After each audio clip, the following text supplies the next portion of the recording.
All right, we're joined by Sarah Willis, Carson Frier, the historic tandem that will go down in history.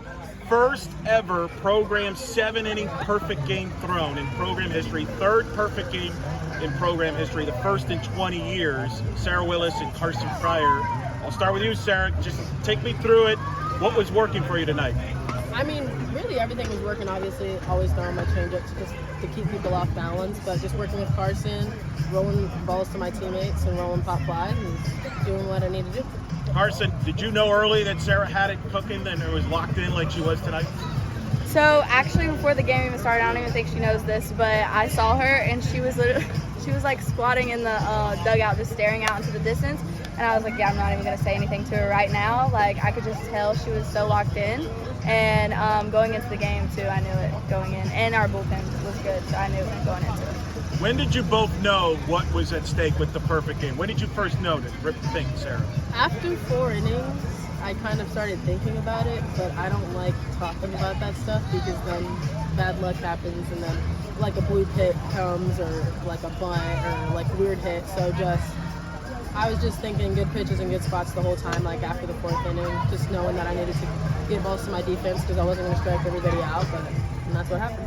Sarah, you had some close calls right there at the end with that 3-1 count Right. in the 6th inning, and then of course that second out where the catch was like right on the ground. Just take me through what your mind goes through during those moments as you kind of get closer. But I mean, like I said, just telling myself good pitches and good spots because I wasn't really missing by too much. Like Carson was having my back there, and I just knew like the whole team was going to have my back from Carson to the outfielders because outfield's the last line of defense, and I knew Kennedy had my back when the ball got hit out there every single time, and that last time was no different. It was just more of a difficult ball. Now your team had an opportunity to potentially walk it off, and you wouldn't have been on the mound to clinch a perfect game. Knowing what you know now, are you happy they didn't, so you had a chance to go back out there for 3 more outs? I mean, honestly, when we got to that 7 runs, I was like, we could finish it right now and get that 8-0, and it could still be a perfect game, not a full perfect game, but I just had confidence in my team to get that offense going, and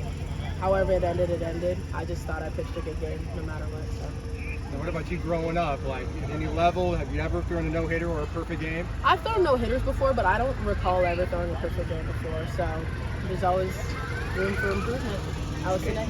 Carson, you ever caught a perfect game? I don't think I have. That's what I was telling Coach Jen. I was like, I don't think I've ever called a perfect game before. So it was cool to do it at the college level too.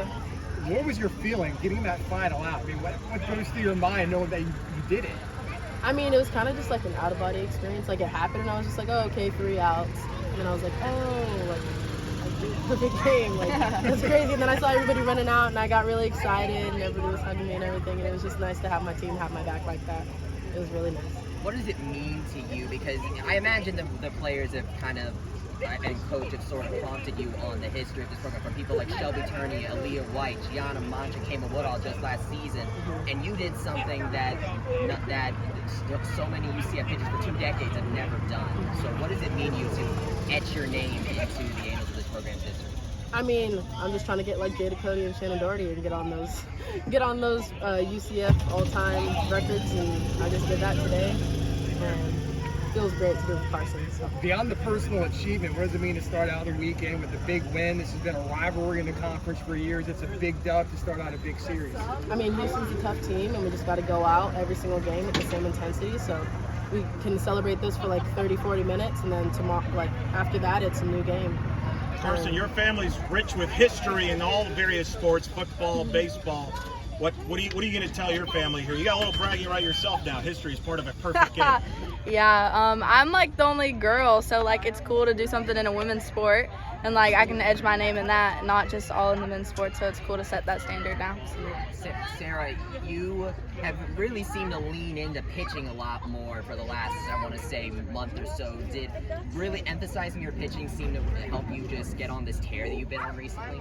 I mean, just working the whole season, like I've been trying to get my pitching like to develop to what it is now, and obviously like focusing more on pitching really does get me like locked in just to pitching, and whatever I need to do for the team, I'm going to do it, whether it's pitching, cheering on the bench, hitting, like outfield, like I'm just trying to do whatever I can for the team. You two have clicked since you've been paired. Why? How is it that you two seem to complement each other well? Talk about what Carson how she helps you, and then how Sarah helps your job.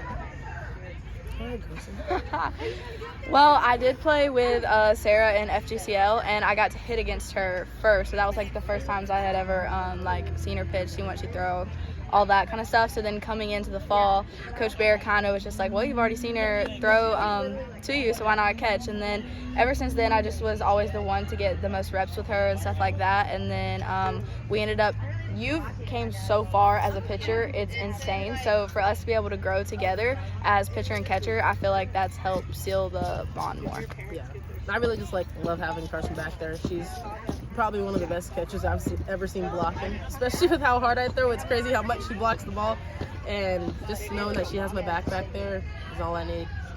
She's awesome. Can't ask for anything more than that. So what do you tell Grace and the rest of the pitchers as to what to expect with these Houston batters tomorrow? Honestly, just going out and attacking, because they came out swinging, and I was just throwing good pitches to get them out. So just not letting them get ahead and not getting late into the count like I was a little bit today. So just going out and attacking and throwing the best stuff, because that's all you need to beat somebody. Congratulations, ladies. Some history tonight. Congrats, both of you. Thank guys. you. Thank you.